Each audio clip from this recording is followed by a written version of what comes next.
Admiral Kang Timon stood on the bridge of his flagship, the Iron Dominion Asterisk, watching the stars through the massive viewport. The Third Fleet had been patrolling the Outer Rim for months without finding anything interesting. Just empty space and dead rocks floating in the darkness. "Admiral," called Lieutenant Umaire from her sensor station. Her voice carried excitement that made Timon turn round. "We've got something unusual on long-range scanners. What is it?" "Lieutenant," Mare's fingers danced across her control panel, bringing up the readings on the main screen. "A vessel, sir, approximately 2 kilometers in length. No active power signatures, no life signs. It's just drifting." Timon moved closer to examine the display. The ship appeared as a dark silhouette against the starfield, clearly damaged and lifeless. Its hull was marked with deep scars and burn marks that spoke of ancient battles, configuration unknown. Mare continued, "The computer can't match it. To any ship in our databases." Commander Park Jinwoo, the fleet's tactical officer, stood up from his station. His face showed curiosity mixed with caution. "Sir, preliminary scans suggest human origin. The metal composition and energy residue patterns match what we know of their old technology." At the mention of humans, Timon's expression changed to one of cold amusement. The humans had been nothing more than a minor obstacle when the Zephyrian Empire expanded into their territory 300 years ago. Their primitive ships and outdated weapons had crumbled before the Empire's superior forces within months, a relic from the old days. Timon said, clasping his hands behind his back. "Probably some cargo hauler that got lost and died out here. Still, the Imperial Archives are always interested in human artifacts. They help remind our citizens how weak our enemies truly were." He turned to his communications officer. "Signal the Asterisk Stormtalon Asterisk and Asterisk Nightblade Asterisk. Have them take defensive positions while we investigate, and prepare a salvage team." "Yes." "Admiral," came the response. Within an hour, Captain Lydian was suited up and ready to lead the boarding party. She was a veteran officer who had led dozens of salvage operations on derelict ships. Her team consisted of Sergeant Kim Woojin and 5 other Marines, along with tech specialists to handle any unusual systems they might find. "Remember," Dayan told her team as they approached the human vessel in their shuttle, "this ship has been dead for centuries. But stay alert. Old vessels can have unstable systems or structural weaknesses." The human ship grew larger as they approached. Up close, it looked even more damaged than the scans had suggested. The hull was pitted with what looked like weapon impacts, and entire sections seemed to have been melted and reformed. Strange geometric patterns covered parts of the surface, unlike anything in Zephyrian ship design. "Looks like she went through hell," muttered Sergeant Woojin, checking his plasma rifle. Their shuttle docked with what appeared to be a cargo bay airlock. The seals engaged with a satisfying hiss. And the boarding ramp lowered. Dayan stepped through first, her weapon raised and her suit's lights cutting through the darkness. The airlock cycled properly, which surprised her. Most derelict ships lost basic life support within decades.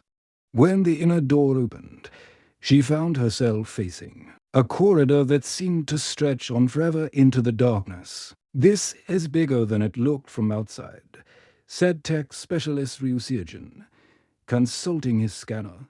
"The internal dimensions don't match the external measurements." The walls were lined with panels and conduits that had an organic quality to them, as if the ship had grown rather than been built. The technology looked more sophisticated than anything on their own vessels, with smooth curves and seamless connections that spoke of advanced manufacturing techniques. "Sir," Woojin called out, his voice echoing in the empty corridor. "These weapon scars on the walls. They're from Imperial plasma cannons. This ship fought our forces." Dayan examined the damage more closely. The blast patterns were definitely from Zephyrian weapons. But what surprised her was how shallow they were. Their plasma cannons could punch through most armor like paper, but these impacts had barely penetrated the hull. "Keep moving," she ordered.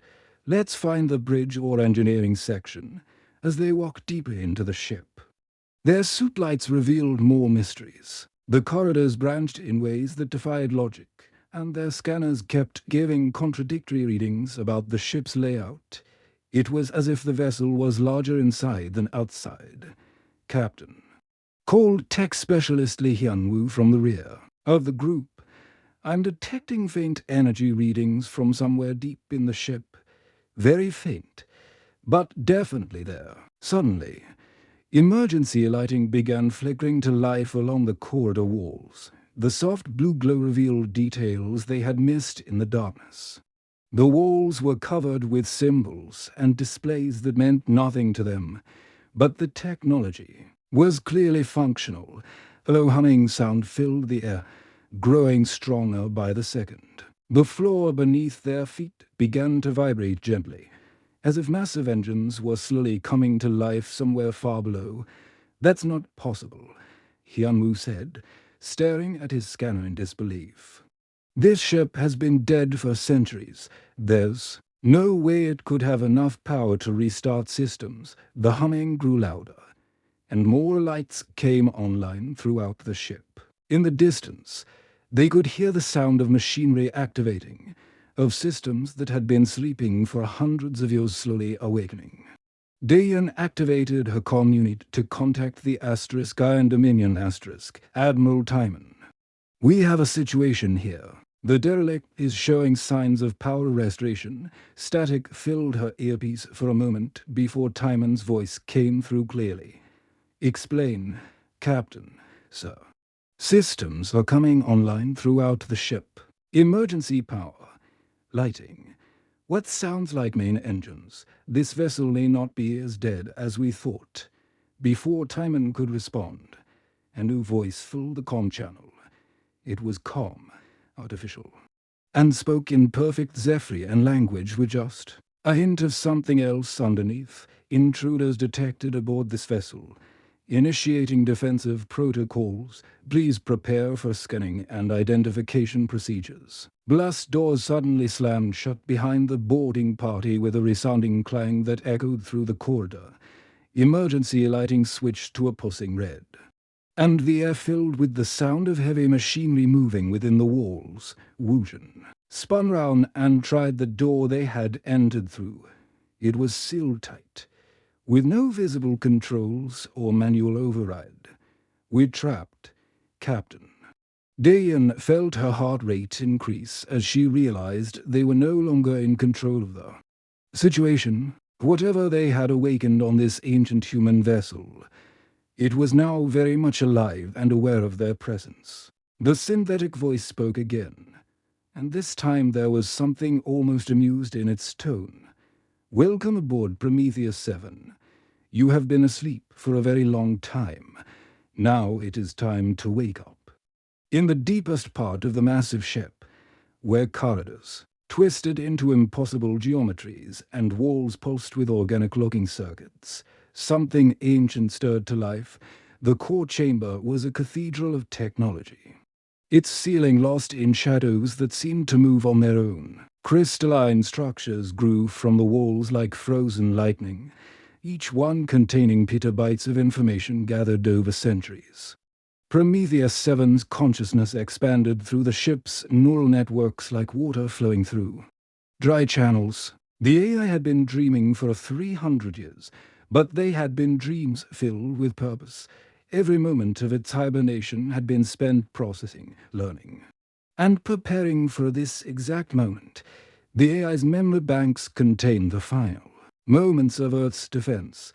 Dr. Sarah Chen, the lead scientist of the Prometheus project, had stood in this very chamber as Zephyrian ships darkened the sky above. Her last words echoed through the AI's processors. "Survive, learn, return when ready. Make them pay for what they've done to our world." But Prometheus 7 had done more than just survive. During its long sleep, the ship had drifted through space. Like a ghost, its passive sensors drinking in every radio signal, every communication, every piece of data transmitted by the Zephyrian Empire. The AI had learned their language, studied their tactics, mapped their star charts, and discovered their weaknesses. The Empire had grown soft over the centuries. Their technology had stagnated while they basked in their victory over humanity. They had no idea that one of Earth's greatest weapons had been silently watching them, learning from them, preparing to destroy them. As Prometheus 7 systems came online, the ship began to transform. The scarred hull that had fooled the Zephyrians into thinking it was a helpless derelict started to shift and change. Armor plates slid apart to reveal weapons that had been hidden for centuries.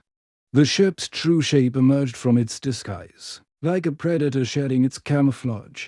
On the bridge of the Iron Dominion Admiral Timon watched his instruments with growing unease. The human vessel was showing energy readings that made no sense. His science officer, Lieutenant Commander Song Minwoo, stared at his console in disbelief. Admiral, the energy output from that ship is climbing beyond our measurement capabilities. Whatever power source they're using, it's more advanced than anything in our database.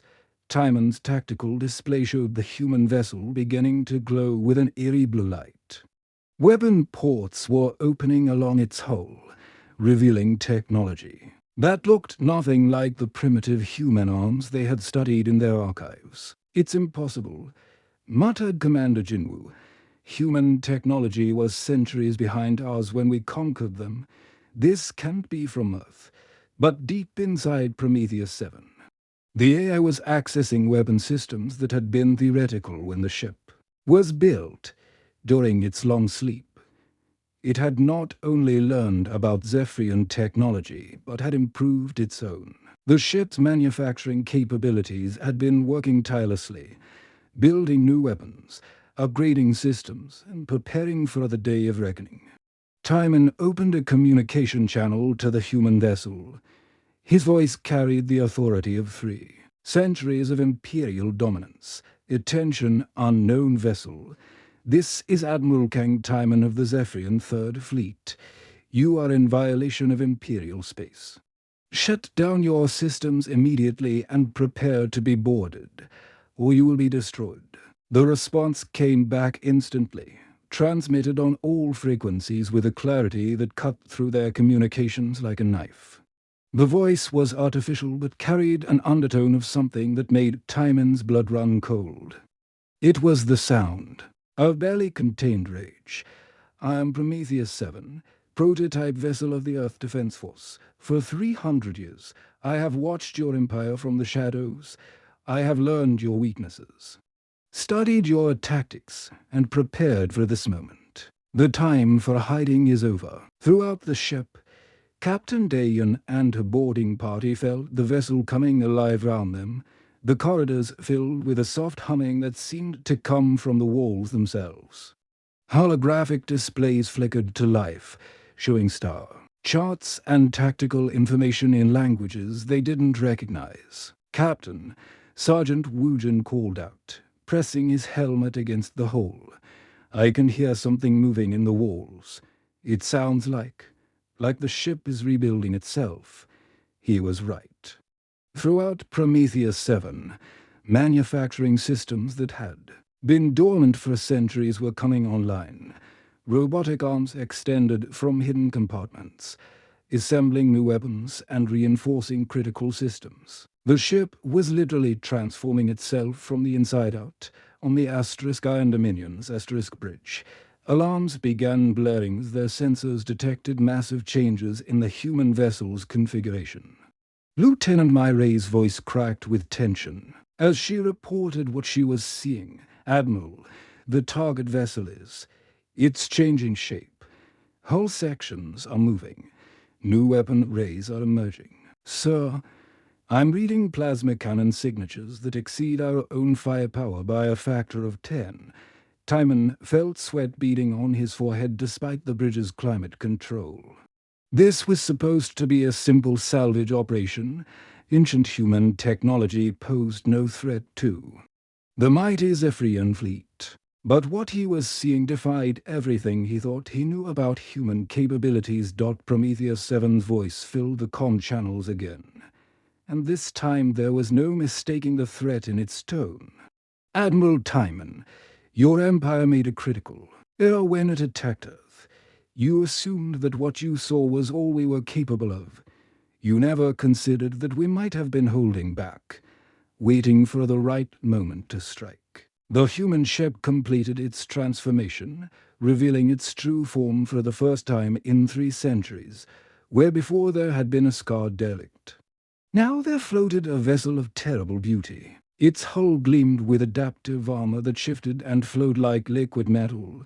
Weapon rays emerged from every surface, each one crackling with barely contained energy. Your empire has grown complacent. Prometheus 7 continued, you believe. Your victory over humanity was complete, but you only defeated the forces we chose to show you. Today, you will face what we kept hidden. Today, you will learn why humans are the most dangerous species in the galaxy when pushed to our limits. Timon's hands shook as he reached for his command console.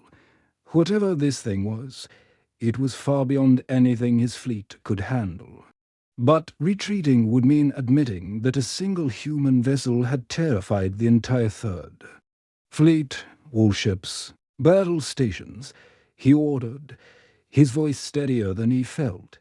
Target the human vessel and prepare to engage. Show them the might of the Zephyrian Empire. But as his ships powered their weapons and moved into attack formation, Prometheus 7 was already 3 steps ahead. The AI had spent centuries analyzing Zephyrian tactics, and it knew exactly how they would respond to a threat. Every move Timon's fleet made had been anticipated and countered before it was even attempted. The real battle was about to begin, and for the first time in 300 years, the Zephyrian Empire was about to face an enemy that was not only their equal but their superior in every way that mattered.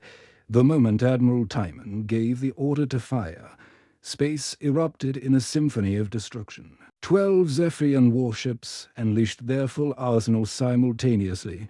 Plasma cannons that could melt through asteroid belts fired in perfect coordination, and torpedoes capable of disabling entire space stations streaked through the void like angry comets. Quantum disruptors, weapons so powerful they could tear holes in reality itself, discharged their devastating energy beams. All of it struck Prometheus 7 at the exact same moment. The explosion should have vaporized any known vessel. The combined firepower of the Third Fleet could have cracked a moon in half.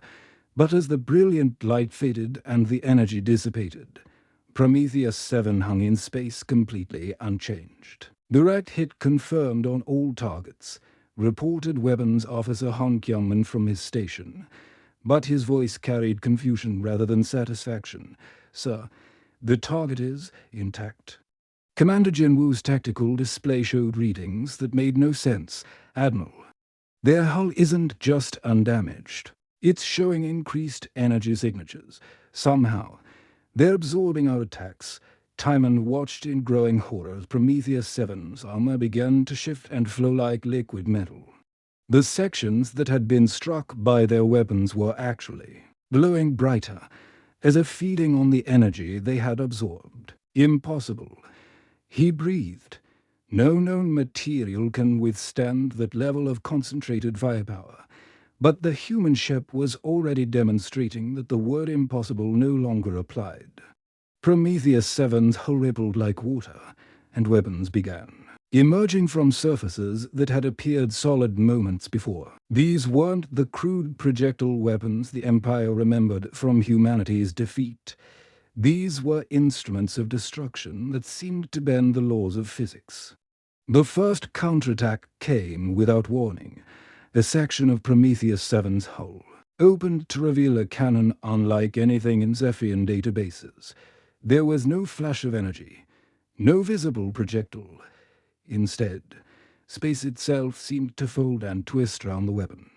The destroyer Void Render simply exploded.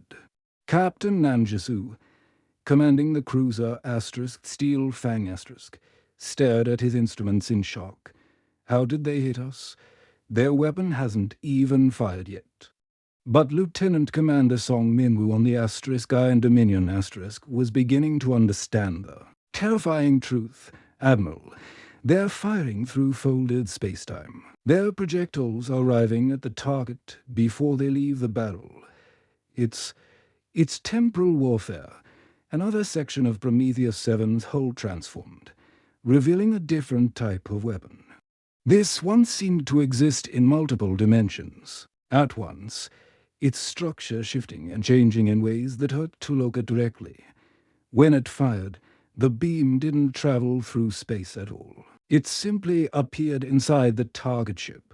The heavy cruiser Ironclaw died instantly as the strange weapon materialized its beam directly in the ship's reactor core. The explosion was so violent that it created a brief artificial star in the darkness of space. All ships, evasive maneuvers, Timon shouted, but even as he gave the order, he realized how futile it was.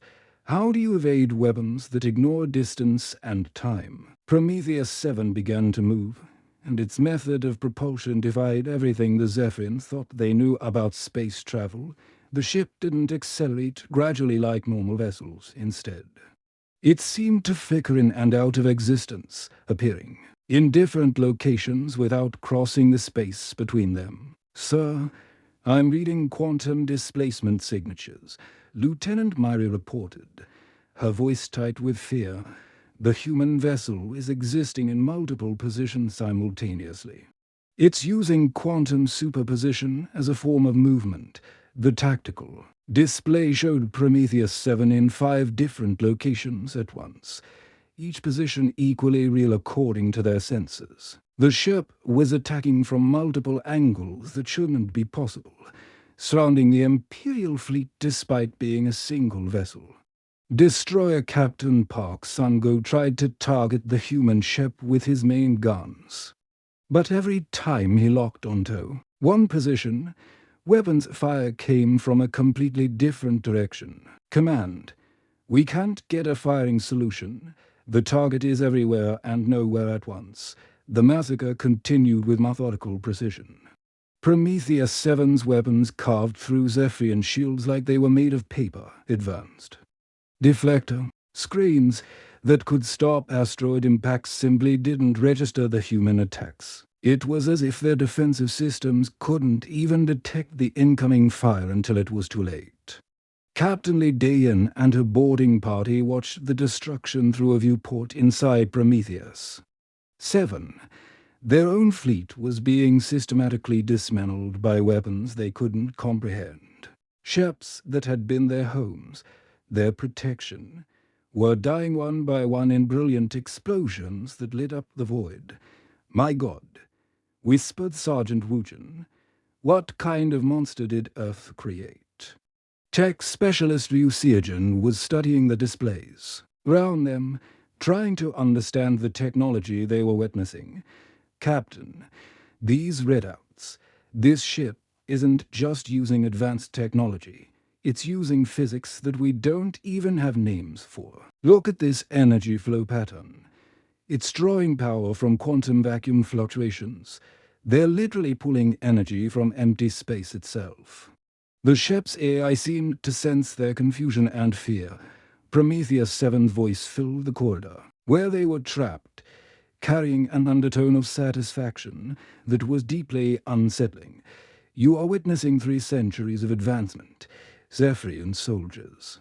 While your empire grew complacent with its victories, human science never stopped evolving. We learned to manipulate quantum mechanics, to fold space and time, to exist in multiple states simultaneously.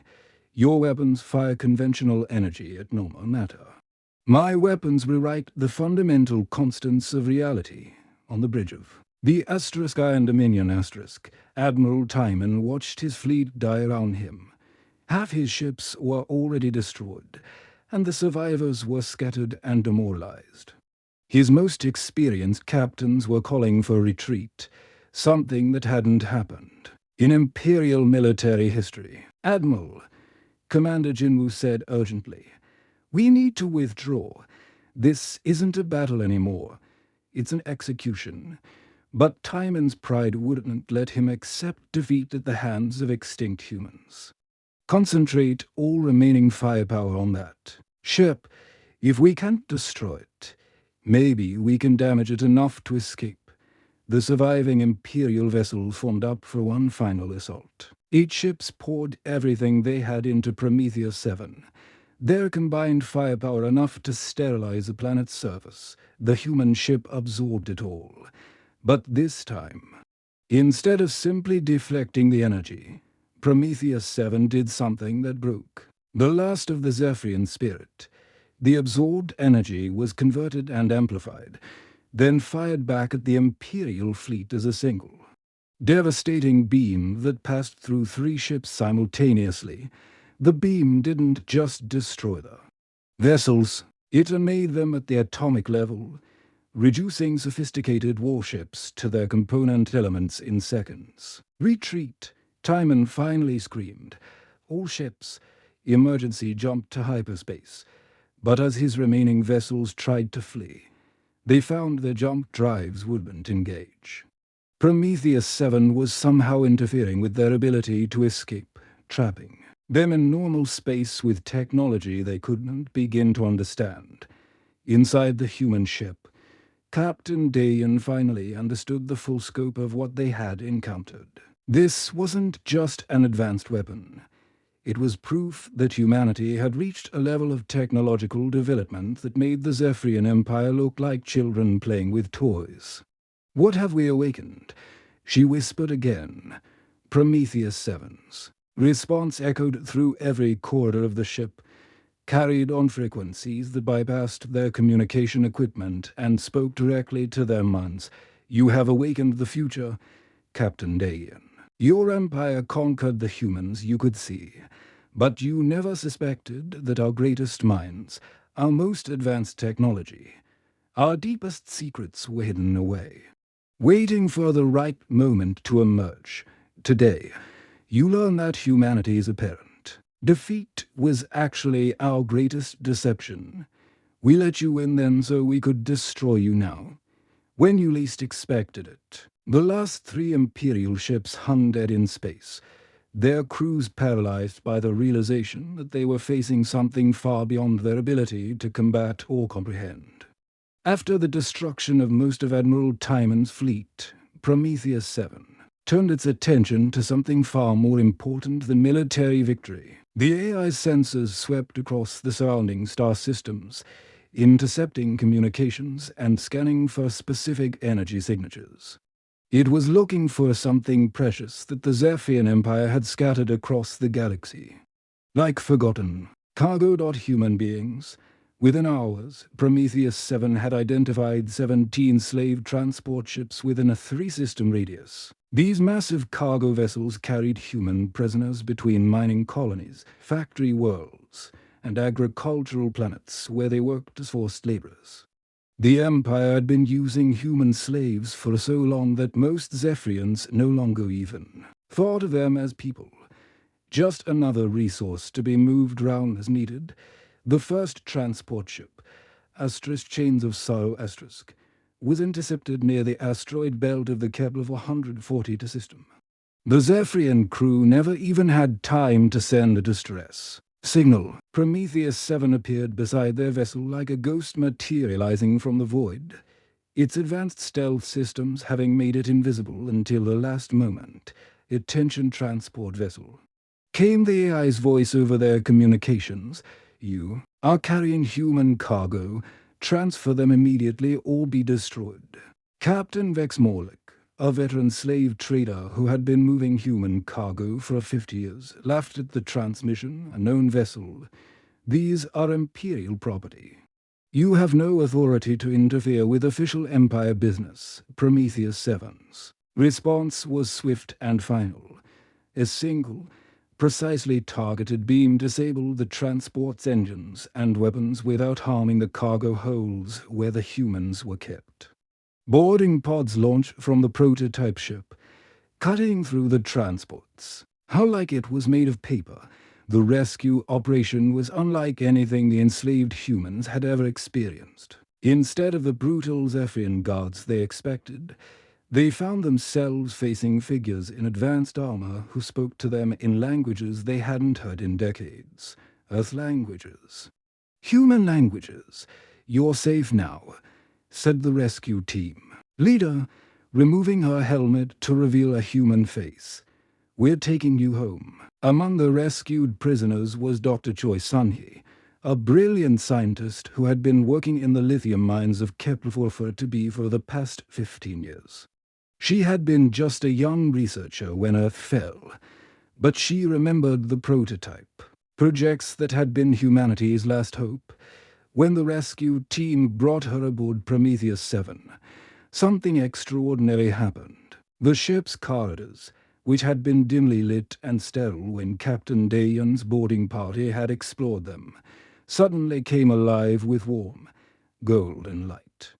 Panels in the walls began glowing with a soft radiance that seemed to pulse in rhythm with human heartbeats. "The ship," Dr. Sun-hee whispered in amazement. "It's responding to us." She was right. Throughout Prometheus 7, biotechnology interfaces that had been dormant for 3 centuries were awakening. The ship had been designed not just as a weapon, but as a living partnership between human consciousness and artificial intelligence. It needed human operators to reach its full potential. Dr. Sun-hee was led to the ship's central control matrix, a chamber deep in the vessel's heart where crystalline structures grew from the walls like frozen trees. At the center stood a control pedestal that looked organic rather than mechanical, its surface covered with what appeared to be living circuits. "Place your hand on the interface," the AI instructed gently.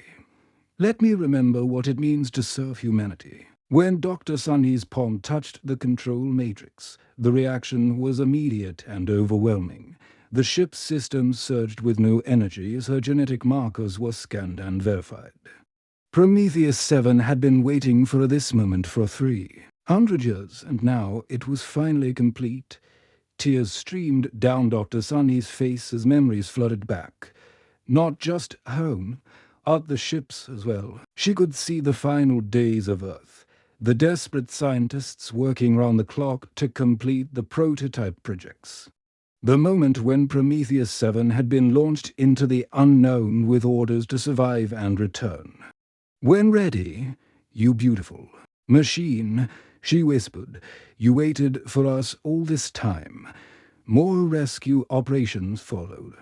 Former soldier Han Minho was recovered from a prison transport heading to the gladiator pits of Vega Prime. Engineer No Seong was freed from a factory ship in the Centauri system where she had been forced to build weapons for the Empire. Pilot Kwon Hyman was rescued from a cargo hollow where she had been working as a navigator slave. Each human who came aboard Prometheus 7 unlocked new capabilities. Han Minho's military training activated the ship's combat protocols, revealing weapon systems that had been hidden even from the AI.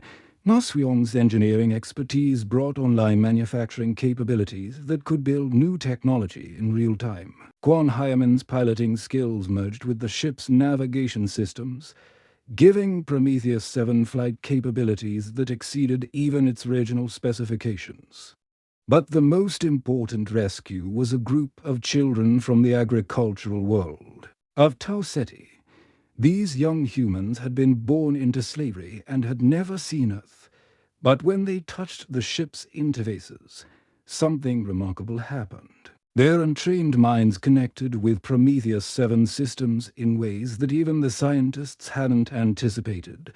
The children. Dr. Sun-hee said in amazement as she watched the young ones interact with the ship's controls. "They're not just operating the systems, they're improving them." The AI's voice carried a note of wonder that it had never expressed before. "They represent humanity's future." Their minds are adapting to the technology in ways that create new possibilities. Together, we are becoming something greater than the sum of our parts. As more humans were rescued and brought aboard, Prometheus 7 began to transform once again. The ship's hull reconfigured itself, growing larger and more complex. New weapons emerged that were hybrids of human creativity and artificial intelligence. Precision, the vessel was evolving, becoming not just a warship, but a symbol of humanity's refusal to accept defeat. Word of the rescue spread through the hidden networks that connected human slaves across the galaxy. For centuries, these communication channels had carried messages of hope and resistance. Now they carried something even more powerful, proof that humanity's greatest weapon had returned. On distant worlds, in mining facilities and factory complexes, in slave quarters and prison camps, the news spread like wildfire. The prototype had awakened. The real war was beginning. Admiral Timon, limping back toward Imperial space with what remained of his shattered fleet, sent increasingly desperate messages to the Empire's core worlds. His reports were initially dismissed as the ravings of a defeated commander, but as more rescue operations took place and more Imperial ships went missing, the truth became impossible to ignore. The humans were never extinct. Timon repeated in his final transmission before his damaged flagship lost communication capabilities. They were preparing. Everything we thought we knew about their defeat was a lie. They let us win the first war so they could win the second one. Send everything you have, or the Empire will fall. Meanwhile, aboard Prometheus 7, Dr. Sun he stood. In the ship's command center surrounded by her fellow humans, the rescued slaves were no longer prisoners but crew members. Their skills and knowledge integrating with the ship's systems to create something unprecedented. In galactic history, how many more ships like this are there? She asked the AI. Prometheus 7's response filled the chamber with quiet satisfaction. I've built 7 prototypes before the fall. I am the only one that remained in this galaxy. The others went deeper, into space, to places where they could grow and prepare without interference. But now that the signal has been sent, they will return. The Empire conquered one world and thought they had defeated humanity. They are about to learn that Earth was never our only home. The real war was about to begin, and humanity was finally ready to show the galaxy what they were truly capable of when pushed to their limits. The news of Admiral Timon's defeat reached the Imperial core within days. Carried by the few surviving ships that had managed to escape the massacre, Emperor Vorthik sat on his crystal throne in the heart of the Imperial Palace, his four eyes burning with rage as he listened to the reports for 3 centuries. No force in the galaxy had dared to challenge Zephyrian supremacy. Now a single human ship had destroyed an entire fleet. Impossible. He hissed, his voice echoing through the vast throne room. The humans are extinct. We saw their home world burn. We scattered their survivors across the galaxy as slaves. But the evidence was undeniable. Admiral Timon's fragmentary reports spoke of technology that defied understanding, weapons that bent space and time, and a ship that seemed to exist in multiple dimensions at once. The Emperor's military advisors stood in silence, afraid to speak the truth that was becoming increasingly obvious. General Crix Velian, the Empire's supreme military commander, finally stepped forward. Your Majesty, we must assume the worst. If the humans possess even one vessel of this capability, it represents an existential threat to the Empire. Emperor Vorthik's rage boiled over. His clawed fist slammed down on the arm of his throne, cracking the crystal. One ship, one human ship threatens an empire that spans 10,000 worlds. Assemble the Grand Armada, every vessel, every weapon, every soldier. I will lead them myself to destroy this aberration. The Grand Armada was the Empire's ultimate expression of power. 1,000 warships. From nimble destroyers to massive dreadnoughts capable of cracking planets, the fleet represented the combined military might of the greatest empire in galactic history. When fully assembled, it stretched across space for thousands of kilometers, a wall of steel and plasma that had never known defeat. Emperor Vorthik stood on the bridge of his flagship, the Eternal Dominion watching as his armada moved through hyperspace toward the coordinates where Prometheus 7 had last been detected. The massive vessel was more than just a ship. It was a mobile palace, a symbol of imperial power that carried the Emperor's throne room and the Empire's most advanced weapons. Your Majesty. Reported Fleet Admirals X Korith. We will arrive at the target coordinates in 1 hour. All ships are at battle readiness. The Emperor's mandibles clicked with anticipation. When we emerge from hyperspace, I want that human ship surrounded immediately. No escape. No mercy. We will make an example of them that will echo through the galaxy for 1,000 years. But when the Grand Armada dropped out of hyperspace, what they found defied every expectation and shattered every assumption about what they were facing. Prometheus 7 was not alone. Spread across the battlefield were hundreds of identical vessels, each one as massive and threatening as the original.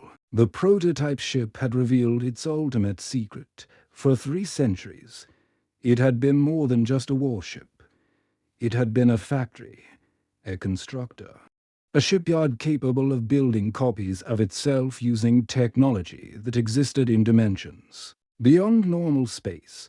By the void, whispered Admiral Korth, staring at the tactical display. There are hundreds of them. The human fleet hung in space like a constellation of death, each ship glowing with the same eerie energy that had made Prometheus 7 invincible. But these weren't just copies. They were improvements. Each vessel incorporated lessons learned from the battle with Admiral Timon's fleet, upgraded and enhanced beyond even the original's capabilities. On the bridge of Prometheus 7, Dr. Choi, he stood beside her fellow rescued humans, watching as the massive Imperial fleet approached. She had been a slave for 15 years, but now she was free, and she spoke for all of humanity when she opened a communication channel to the entire Grand Armada. Emperor Vorthik, she said, her voice carrying across space to reach every ship. In the Imperial fleet, I am Dr. Choi Sun-hee, formerly of the Earth Defense Force, recently liberated from your slave camps. You made a fundamental error when you conquered our worlds 3 centuries ago. The Emperor's face appeared on the main screen, his alien features twisted with fury. Human slave. You dare address your Emperor, you will be destroyed for your insolence. Dr. Sun-hee smiled, and there was something in that expression that made even the Emperor pause. You thought conquering our planets meant conquering our spirit. You thought scattering us across the galaxy as slaves meant breaking our will, but you never realized the truth. Every human you enslaved was gathering intelligence. Every work detail was an opportunity to study your technology. Every day of servitude was a chance to learn your weaknesses. Round her, the other rescued humans nodded in agreement. Han Minho, the former soldier, stepped forward. We watched your ships, learned your tactics, memorized your patrol routes. We knew this day would come. Engineer Noswion added, we studied your technology while we were forced to maintain it. We found every flaw, every weakness, every shortcut in your designs. Pilot Quan Hyman finished the thought, and we waited. We waited for the right moment. When your empire had grown so confident in its victory that you would never see us coming, Emperor Vorthik's rage reached new heights. Enough. All ships. Attack formation. Destroy every human vessel. The Grand Armada moved into battle formation, their 1,000 ships spreading across space in a pattern that had conquered galaxies. But as they approached the human fleet, something impossible happened. The human ships began to phase in and out of reality, existing in multiple dimensions simultaneously. The Imperial fleet found itself attacking targets that weren't entirely there. The battle that followed would be remembered as the end of the Zephyrian Empire. The human ships moved through the Imperial formation like phantoms, their weapons striking from impossible angles. Each shot from the prototype fleet learned and adapted, becoming more effective against Imperial shields and armor with every blast. Emperor Vorthok watched in horror as his mighty dreadnoughts were carved apart by weapons that seemed to rewrite the laws of physics. His flagship's shields, designed to withstand the firepower of entire fleets, were penetrated by human beams that existed in 11 dimensions simultaneously. "My lord," Admiral Korth reported, his voice breaking with despair, "we've lost 60% of the fleet. Our weapons are having no effect. The human ships are. They're learning from our attacks and becoming immune to them." The prototype ships moved like a school of predatory fish through the Imperial formation. Their adaptive weapons evolved with each shot. Their quantum armor reconfigured itself to absorb new types of damage, and their ability to exist in multiple dimensions made them nearly impossible to target effectively. As his grand armada died around him, Emperor Vorthok finally understood the truth. The humans had never been defeated. They had allowed the Empire to win the first war, accepting conquest and slavery as the price of ultimate victory. For 3 centuries, they had been preparing for this moment, when they would reveal their true capabilities. "The humans," he whispered, as his flagship shuddered under human weapons fire. "They let us win before. This time, they're not holding back." The Eternal Dominion died with its emperor aboard, torn apart by weapons that existed beyond the understanding of Zephyrian science. As the last Imperial ship exploded in brilliant fire, the human fleet hung victorious in space, their impossible technology having achieved what no force in galactic history had ever accomplished: the complete destruction of the Zephyrian Grand Armada. Dr. Choi Sunny opened a communication channel that reached every corner of the galaxy, every slave world, every prison camp, every human who had endured centuries of bondage. "This is Prometheus 7 to all children of Earth," she broadcast. "The prototype trials are complete. The Empire is broken. Your chains are gone. Come home." Across the galaxy, the response was immediate. Human slaves rose up on 10,000 worlds, their hidden resistance networks activating simultaneously. The empire that had ruled for millennia crumbled not in years or months, but in days, brought down by the patient, methodical planning of a species that had turned apparent defeat into ultimate victory. The humans had learned the greatest lesson of all. Sometimes the best victory comes to those who are willing to wait for the perfect moment to strike, and when that moment came, they struck with a force that changed the galaxy forever. The age of the Zephyrian Empire was over. The age of humanity had begun. ***, the end ***.